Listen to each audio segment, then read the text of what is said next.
What's going on, guys? This is Alec here and welcome to Season 2, Episode 9 of my Swansea City career mode. I did say I was going to upload more of this and it will come more. I'm going to try and get it out like 3 times a week. But like I mentioned last video, my schedule is a bit off, so that's the reason you're not really seeing my videos too frequently. But like I have mentioned 100 times before, I do want to keep uploading. This weekend I finished 39-1 in the weekend league. I only got 1 loss, so I'm really happy with that. So that in the next couple of days there should be a pack opening for that. I think I finished 33rd in the world. I may be wrong, but yeah. Back onto the game on FIFA, the first game of the episode. It's a Champions League one. It's up against Olympiacos, who are actually second in the group, despite being in a group with Juventus. And I forgot who the last team was. I think it's Villarreal. I'm very confident it's Villarreal. And I think probably at the start of the season, I would have predicted Olympiacos to be bottom of that. But they're doing well. They're second, so credit to them. But as you saw by our team, we've got a strong team. Gylfi Sigurdsson in there, Wilfred Boney. Also the likes of, Leon Britton getting game time. Nathan Dyer, I like to play in these games as well. I'm pretty sure I mentioned it last episode, but I'll mention it again this episode. If you do want to see anyone in particular playing in these Champions League and Cup games, please let me know. But as you can see, first chance of the game, Nathan Dyer, lovely bit of skill to get inside. It's a poor save from the keeper, and Montero gets an open goal, and that's an easy one to take us 1-0 into the lead up against this Olympiacos side. It was a decent save for the keeper to actually get to it, but as you can see, it was right to him, and he literally parries it right towards Jefferson Montero, and well, it was harder to miss than to score, put it that way.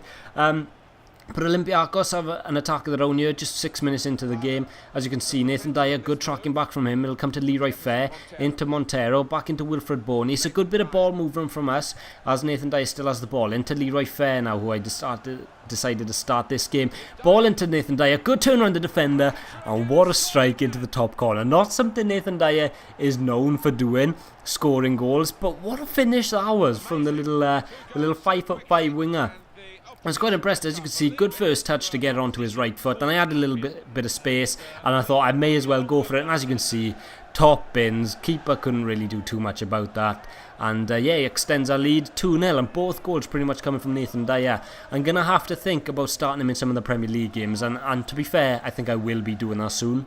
Halfway through this video, while I'm just waiting for some animations to go through and the gameplay to play through, I will quickly comment on the new Swans signings. We signed Luciano Narsing, I think I pronounced that right, Tom Carroll and Martin Olsson.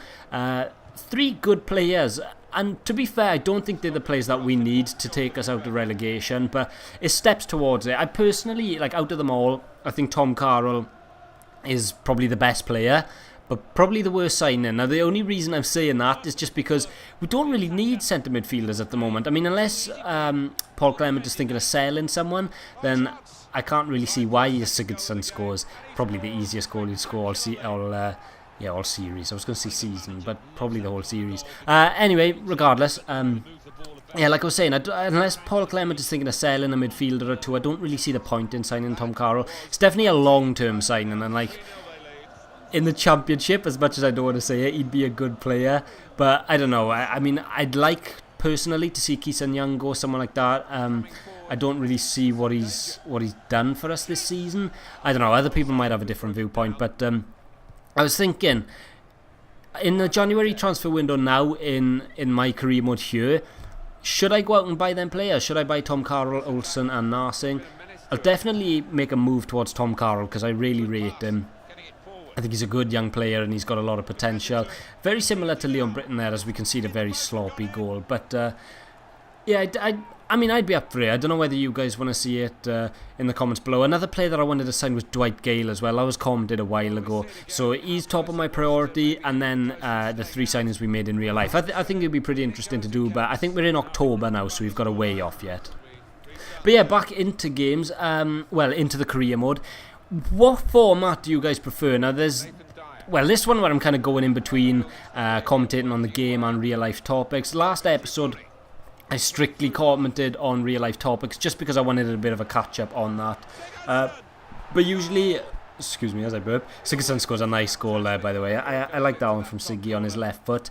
But yeah, last episode, like I said, I was just strictly talking about real life stuff with the Swans.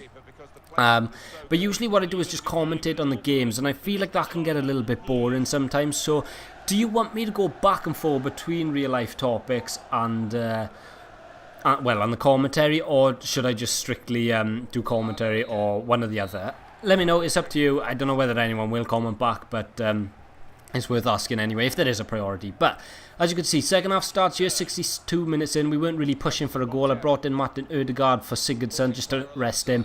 Lovely little bit of skill there from the Norwegian youngster. And I think we actually bring on Memphis especially to take this free kick.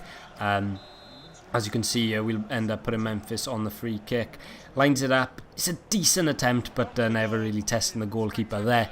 Yeah, I didn't mean to put the squad I put out against Olympiacos here. It's a very strong team. I completely forgot to mention that at the start of the video. But yeah, I didn't really mean to put this squad out against Olympiacos. I meant to put a few youngsters out, but no, I think I went downstairs and then I came back and I completely forgot. But Kingsley with a good tackle there, and it comes into Memphis. Memphis looking inside now. He'll manage to find Bafa Gomez. He's 1-on-1 with the keeper. Bafa Timby Gomez on his left foot, and he'll slot that one away into the bottom corner. I personally still think Bafe has got a role to play. He's decent off the bench. I mean, he's decent in the air, and he's also decent at finishing. I mean, he's not the quickest. He's got a cool celebration. That goes for him. I don't know. A lot of people don't like him. I'm kind of 50-50 on him. I like his play style on FIFA. He's something different, so I don't know. Again, in January, I'll leave that one completely up to you. If you do want to see him go, then I've got no problem shipping him on. But Olympiacos just trying to get a consolation goal more than anything here at the end of the game, and forces Wayne Hennessy into a really good save. But that's how that one is going to end, 5-1. A very, very good win at home for us. And throughout this episode, I was kind of thinking, like while I was recording and playing the games, I really want to make a load of new signings for the Swans on here, but I also want to keep it like close to home base. I'm talking a lot about transfers and we're only in October, so I'm going to stop with that. But yeah, this is the next talking point. I've received the Argentina job offer. Now, to date, I've still got it on my PlayStation. Like it's not gone anywhere. Could train Messi, Aguero, Higuain, all types of players. Dybala's even in there. And I think I also had one from Colombia and Netherlands. I still haven't received the Welsh job offer. I want the Welsh job offer. That's the only one I really want. But I don't know why it just hasn't come around. It usually comes like at the start of the career mode, like when you're just starting out. But yeah, I haven't been offered it to date, which is a bit of a concern. So I don't know whether it'd be best to just take a good job offer like Argentina. But I don't know. I really want the Welsh job. Should I hold out for it? I don't know. But let me know. If it is with like Argentina, you wouldn't see much games anyway. Like whereas if it was with Wales, I think I'd probably show most games. But getting away from that, we've got Liverpool away from home.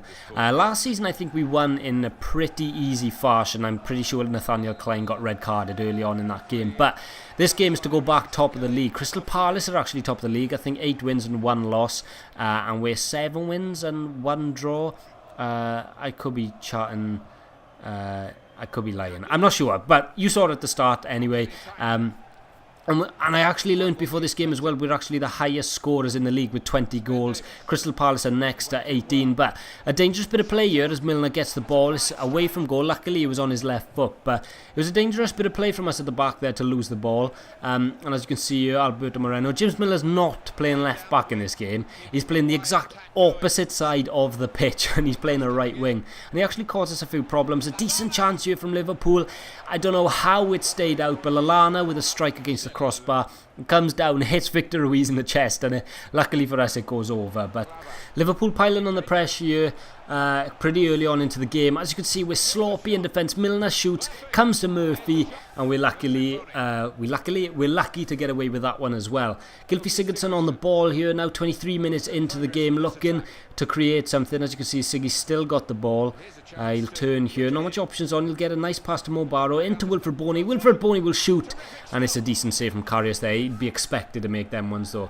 From the resulting corner, Mo Barrow gets the ball here, drives at the defence. Good bit of no-touch dribbling play there. Still Mo Barrow on the ball into Jack Cork. Jack Cork into Joe Allen, and that's a poor foul to give away there from Milner. Now then, I think Siggy has scored a couple of goals so far this season from free kicks. I think all of his goals have been from set pieces. But Liverpool bring the wall forward here to try and put him off. It's not going to put him off. I don't know what the yellow card situation with that is as well, with the wall coming forward. But Sigurdsson, not so far away from goal. 24 yards, this is his range. Gylfi Sigurdsson will step up to take it. He'll aim for that top left-hand corner, I'm sure. Just whenever he likes, whenever he feels like. Gylfi Sigurdsson in off the post. And what a free kick that was. I don't know why that build-up was so long. I didn't even realise it was that long. But he'll go and celebrate with the away fans, the Swans fans. What a free kick. That's probably the best free kick I've scored on this series, to be fair. As you can see here, it's just perfect. You could not place it any better. In off the post. And what a strike from Gylfi. 1-0 up against Liverpool away from home. While we're watching some of the replays of this, and take special note of the replays, this was a brilliant free kick. But while we're watching all of the cutscenes and stuff, I did say in an earlier video that I do a face reveal on 750 subscribers. I'm going to push it back to my original target of 1,000, just because I didn't really expect to get there, or get there this fast even. Like, I think when I said it, I was probably on around like 500 odd subscribers, and we're up to like 716 so far. Sigurdsson hits the crossbar there. I think that was Sigurdsson anyway. But unfortunately, Victor Ruiz gets injured. Still to date, do not know how long that injury is on for, but we bring Reece Oxford on. But yeah, as I said, 750 subscribers was the target. And now I'm pushing it to 1,000. I'm not going to push it any more than that. But yeah, 1,000 will be the target, and then I'll do a face reveal. It's not that special anyway, but I thought I may as well aim for something before I do it. So yeah, back on into the second half of this game. Liverpool have a chance straight from kick-off, but it's a good tackle there from Julian Korb. Ball comes into Modou Barrow here, back into Joe Allen, ex-Liverpool player of course, but it's a poor pass from him. Manages to win the ball back though, and it's still Joe Allen. He'll play it through to Wilfred Boney, 1-on-1 with the keeper. Wilfred Boney, the keeper gets a fingertip to it, but it's not enough, and Wilfred Boney puts us 2 goals into the lead. A lovely bit of football there from Joe Allen and Wilfred Boney. As you can see from this angle here, Boney just peels away from the defender. Clavan is nowhere near him, and the keeper just isn't strong enough to parry it away. But yeah, that manages to take us to 2-0 against Liverpool away from home. I'll take it. I didn't actually see where they were in the table before this. This is actually the most unorganised episode I've done. But to be fair, it is like 14, nearly 15 minutes long, so you guys asked for this. And that's 8th goal of the season so far for Wilfred Boney. I think that's probably in 9 appearances, this being the 9th one. And as you can see, 78 minutes into the game, Bojan, who Liverpool signed. They also signed Axel Witsel as well, them two coming on off the bench. But as you can see, great bit of play from Joe Allen. It comes into Montero. Montero through to Modou Barrow, 1-on-1 with the keeper, and he's not missing that. And Modou Barrow slots it away for game over and for his 2nd goal of the season. Good bit of play there from Mo Barrow. Good bit of play from Mo Barrow. Good bit of play from Joe Allen to chase down Bojan, who I'd actually be interested in signing. But the only problem is I want to sign so many centre attacking midfielders, but I've got Gylfi there, so I mean I can't really sign anyone. I don't know. I've got Odegaard on the bench, but later on into the game, 82nd minute now, Liverpool managed to win it in midfield, pass it up to Joel Matip. There's actually an attack. Comes to Lucas Leiva, gets past Oxford too easily, but Ryan Shawcross gets back and makes a very good block late on into the game there. Don't think it would have done much for Liverpool's chances had it gone in, but later on into the game, as you can see, Modou Barrow, he takes a shot. Good save from the keeper. And the best left back in the Premier League, Alberto Moreno, well, it's probably the worst own goal I've seen. I don't really know what he tries to do, but it's just a massive failure. Goes into the back of his net. And yeah, that's pretty much game over. 4-0, and it is game over. As you can see there, 4-0 from us. I was happy with that. A good result. And thoroughly deserved as well. I thought we played extremely well this game, took our chances. But yeah, so thank you all for watching this very long episode. It's been nice to be back, commented on this, I guess. So yeah, look out for the packs tomorrow. Hopefully you enjoyed watching, and peace.